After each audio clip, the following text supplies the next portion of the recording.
the next presentation is actually Guillermo, Sotés, Sánchez Sotés, Chitraj, Bissoonauth, and Tom Fischer, and myself. But I have to really admit that I have had a very minor role in this next presentation. I just know the topics, and I will be very happily just moderating instead of talking. So are you ready to present? Sure. Yes, I will share my screen. Guillermo and Xi'an are our PhD students who were supervising together. Yes. That's what brings us together. Exactly, and we are together not in this room, but at least in China, because Guillermo and Xi'an, they are based in Xi'an, Jiaotong-Liverpool University, and the two of us here in the room, we are based in the Southern University of Science and Technology, some 2 hours of flight down in the south, near Hong Kong. Yes, just to give you a geographical insight. Yes. So without further ado, who's going to start? I will start. You will start. Okay. So I will keep the mic on, and yes, you're on. All right. We discuss how the wicked tame distinction can be used not only in explaining how areas of practice, but also in systemically identifying design research opportunities, formulating research about design prompts. So research about design. Next.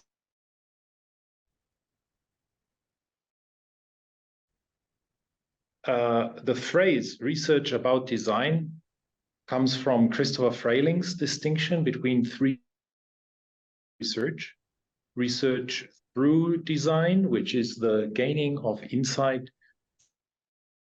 of practicing design, research for design, which is research tool making aimed in practice, and research about design, which is what we are interested in here, empirical research into how design practitioners operate. We often talk about wicked and tame problems as two sets that exist side by side. But how appropriate is this? Let's consider the meaning of the words wicked and tame in German, the language in which Rittel most likely conceptualized the distinction. Even more than the English words wicked and tame, the two German words bösartig and zahm that Rittel used connote tempers of animals in the wild and animals that are docile. Wickedness in this sense can be seen as found in the wild, or seen as formations that we bring about. This reflects Eisen and colleagues in 2015 tame problems as a subset of wicked problems.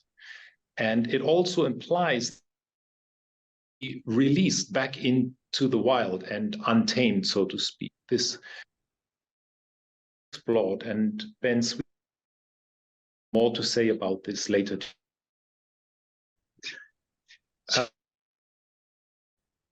Go ahead, Guillermo. With a fundamental aspect of human cognition, or analogies. Analogies are comparisons that may have little in common, some similarities that are well. They primarily understand and explain unfamiliar ideas. Holly explained how analogies, an observation of a 4-year-old child who suggests that a bird's chair. The child tries to relatively unfamiliar experience of birds in terms of the familiar experience.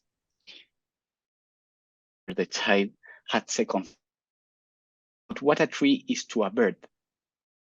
It is not the bird's, given that its house. This example shows that analogical thinking is framed by that analogies and that they can prompt of new intentions, potentially affecting how a given analysis. There is a technical capture this kind of reference called formal analogy. Formal analogies relate A is to B is to D.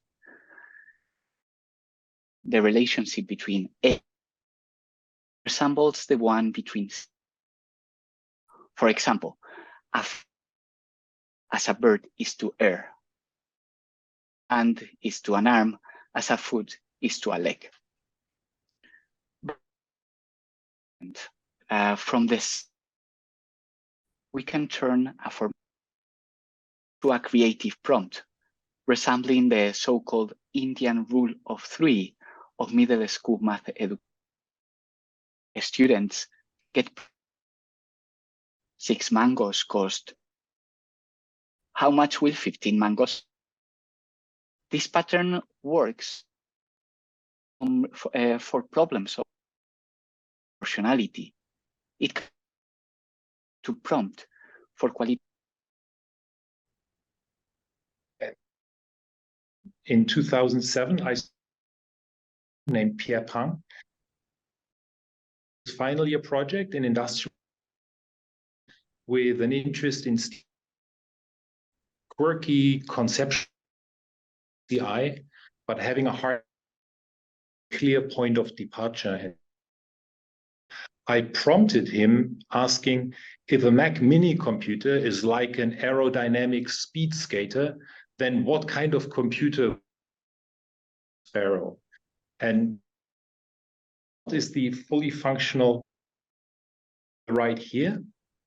And it turned out that this prompt not only got him going, it also provided a guiding reference during the design process, became a part of his storytelling framing in the final presentation. So we argue here, not only in applied studio design, but also in design, when from the first relationship on to the second moves are tame distinction. To illustrate this, share his ongoing work with exactly on this approach. Yes, in my research, two kinds of proposals which have been described using different, such as hindsight, moving and reflecting, epistemic and practical, and acting to understand, to act. There is only one study, the distinction between epistemic and pragmatic actions empirically. That study was Kirsch and Permaglio and early 2000s. Kirsch and Maglio, earlier linear and reduction of purposeful human action, assume that the purpose of actions is always pragmatic, understanding always to test Kirsch and Maglio studies, which is a Tame concept. How they arrived at the pragmatic actions. Let's take a look at 2 Tetris episodes. The player sees and proceeds to rotate and translate it laterally in order to dissolve the rows, which is the goal of the game. Hersh and Maglio that such sequences perform based of where the Tetris go, leading to its intended destination. Action. However, Kirsch and Maglio also observed that, particularly when the game, that players often and translations are shown in this second episode. These actions would seem, if we were to describe them and reductionist theories according to these extra rotations and translations are necessary because to improve their of where the Tetris piece fits best. Magdio, extra rotations and translation and also human actions consist of an interplay between epistemic and pragmatic actions.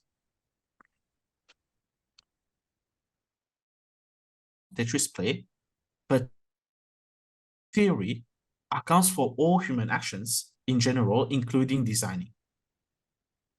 But it's notably different from Tetris, or ill-defined, possible design reactions, of clear units of clearly analyze actions or evaluate the outcomes.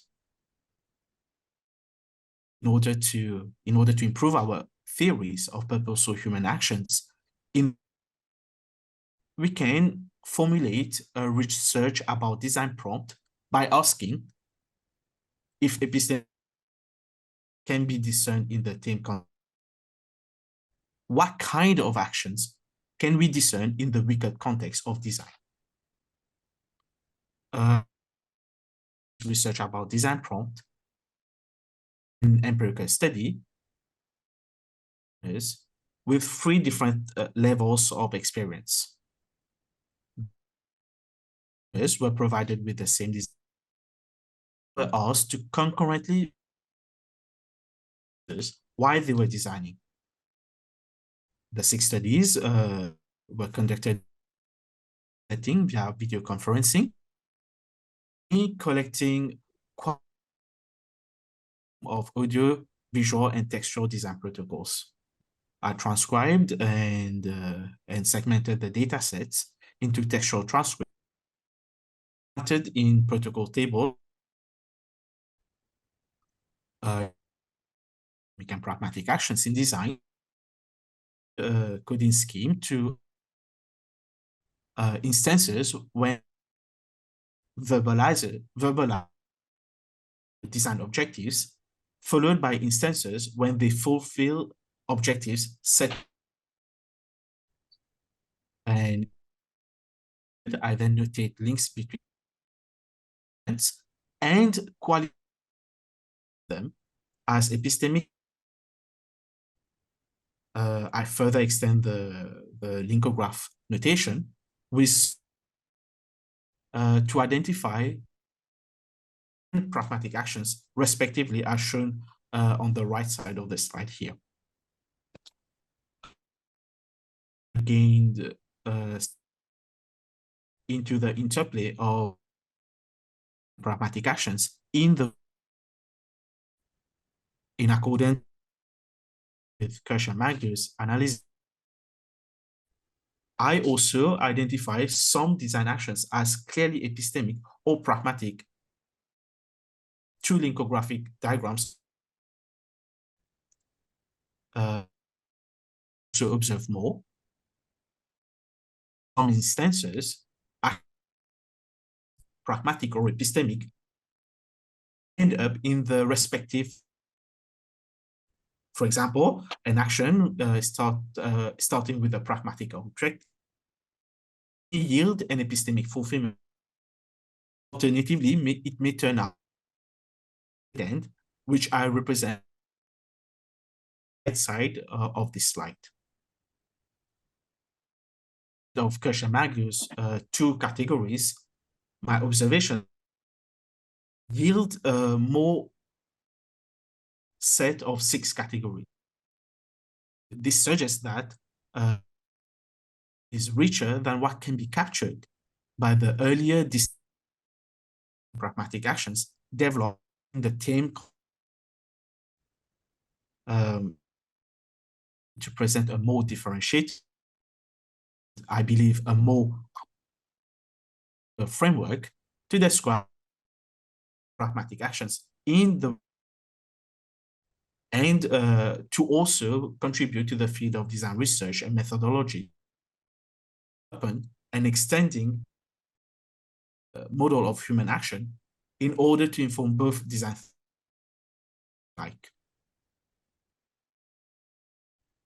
This extrapolating and pursuing prompts can be body of research into problems, most of which has focused on Tame problems only. To illustrate this, broad, let's take a look at this 1950s study by Alex Vavelas. He used a deck of 6 symbols were passed out to members of groups of 5, one to each. The subject were then communicate in writing in predetermined communication patterns to come to an of the 6th card. The study also used with symbols that were associated and harder to explain. Let's call this noisy. Note that when the more ambiguous noisy cards problems was tackled patterns, the observations collapsed with subjects name calling each other and abandoning the experiment in frustration. In this symbol, as in Tetris, the goal and criteria for success, which raise the rely on insights gained through this study in strategizing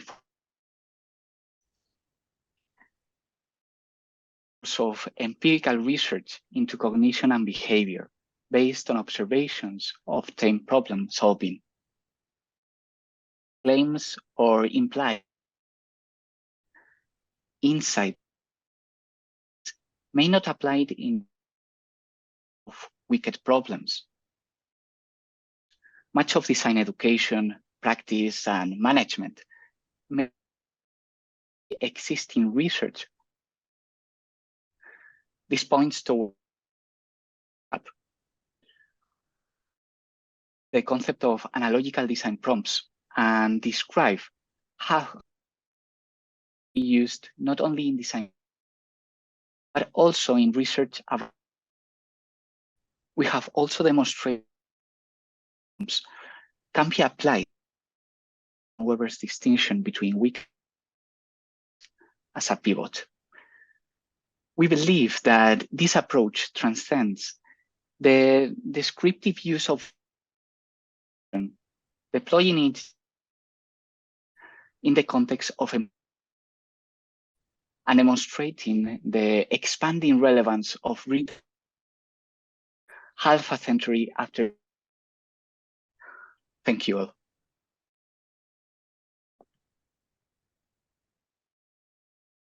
Thank you. Okay, that was. Oh yeah, sorry. Keep waiting for everybody to pick up. So, all right, this is the conclusion of your paper, and I would like the audience to ask questions. Minutes now to discuss this. That we'll get back and get on the roundtable discussion. So please, first some questions. Moshirish and Tom. I think could summarize the key points. Difficult to follow. Summarize it in a very brief state. Lost in the examples. In a nutshell, a very large body of research in every strategy has been established in the context, and it's just generally assumed that those findings can be generalized across problems as well. And that has to be, as we've shown, we've looked at a couple, we noticed that no, actually, It's are usually not, they're not appropriate to inform us when we are tackling. So that sits out there, and it's in a sense a gold mine for us as design researchers. When we, and there is, I think there's a two-side. One is that for a design research supervisor, a straightforward approach to identifying research opportunities. This body of work in Tame problems, in terms of how applicable is it to what we are doing. And age, when tameness becomes less and less important and wickedness becomes more and more important in what we do as professors, as educators. Besides that value to as a utility, the benefit of basically hopefully getting informed better research that is set up to better recognize it in the context of wicked design. It was long, not short. Well, at least it was. So please, everybody, feel free to ask or discuss or disagree, whatever you like to do. Go ahead. On slide 14, where this linkographic vignettes were cases, 4 of which were not present in the current research. Them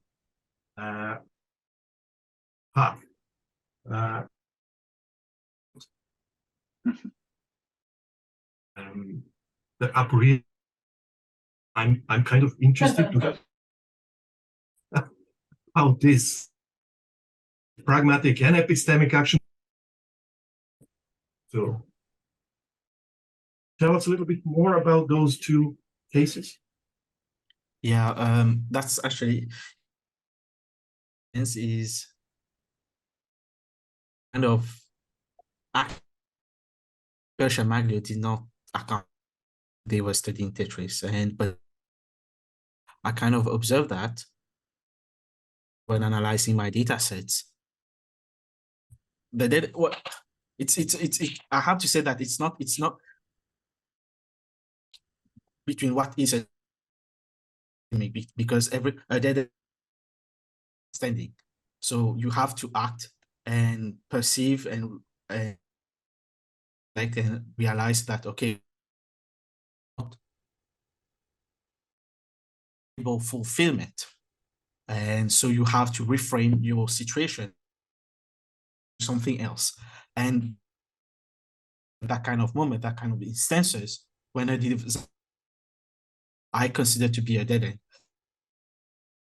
And this is what it's not really, it is epistemic, but it's more like a kind of a change in direction the designer wants to, and yeah. Do you think these shift in direction of are actually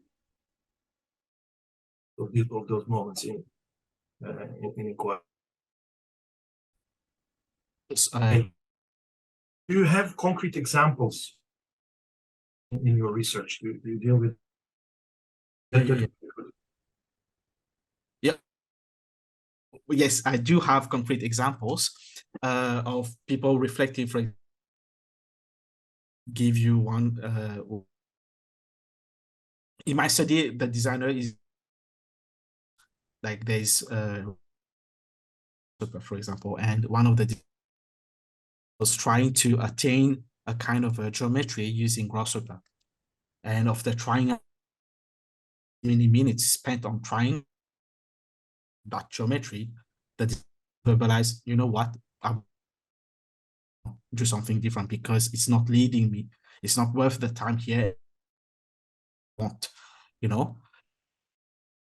reframe and change objective. Another design objective, I would say, completely the situation.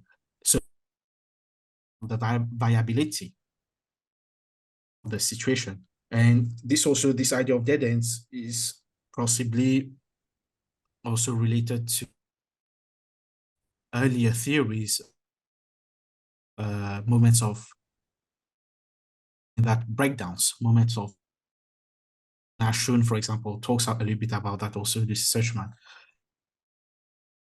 It's a little bit more related to where breakdown, you're using a tool and the tool does not function suddenly as it was intended to.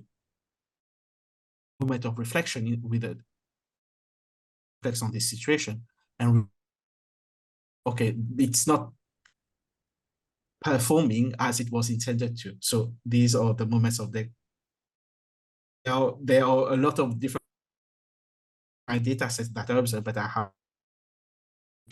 a little bit of questions, and yeah. Very much for the clarification. Then Sweetin has a question. Hi, yeah, thank you so much for. And I'm sorry if this question, I had to leave the room very. Apologies if I missed the crucial moment. I was really struck by the bird sort of reframing of as the backyard, and I'm wondering to what extent do similar moves on your own framework.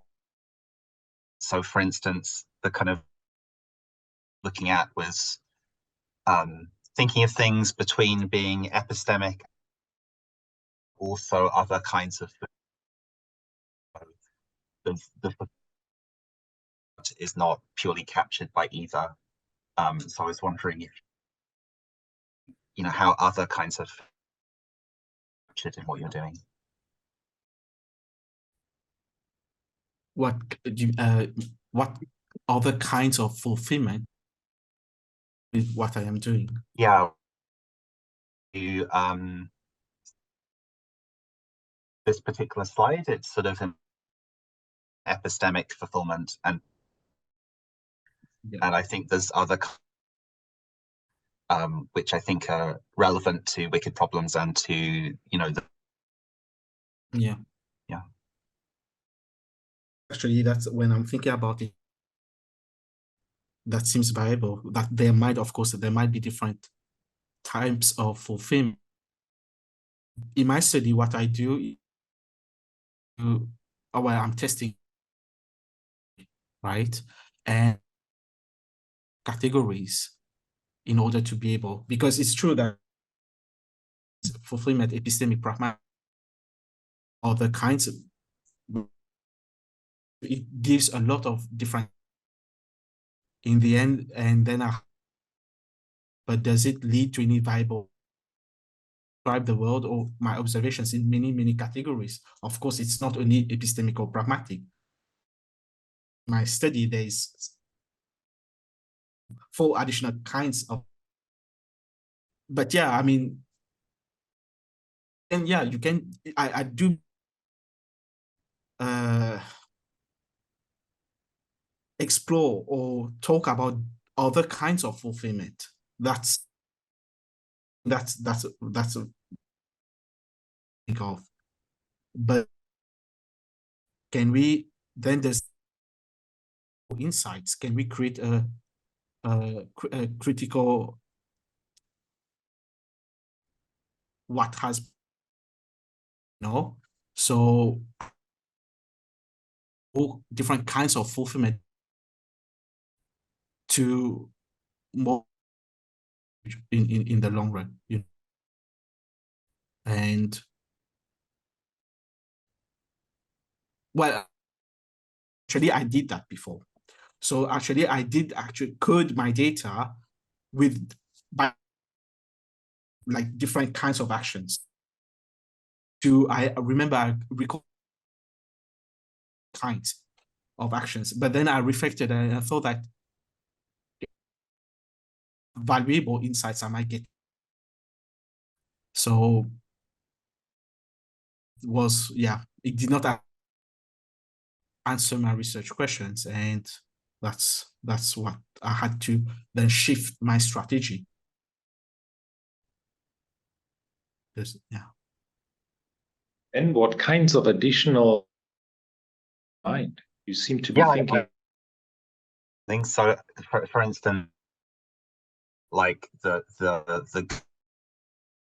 or the beautiful should by you know, don't coincide with the true, useful, the pragmatic. And I think you could garden example, for instance, whereas you can see only some of them in the chair. Yeah. So sort of be concerned with these particular kinds, or whether there was a potential to expand. Did that make sense? In my the good, the backyard and the chair, they also design outcomes, whereas what we're looking at and what Schirisch is looking at, making progress. And reading of Kirsch and Maglius and pragmatic goes back to the epistemic a designer or any individual finds engaging with this yeah,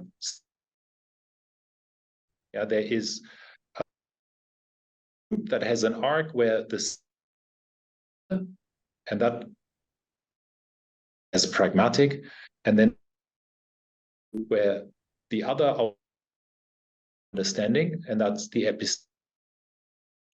Those two are basically result in those two categories, and Schirisch with this minimal, but pointing out that they into one another or go nowhere as Schirisch said, or because recognizing a dead end is self and thereby employment too. But duality comes from remoter condition of inquiry.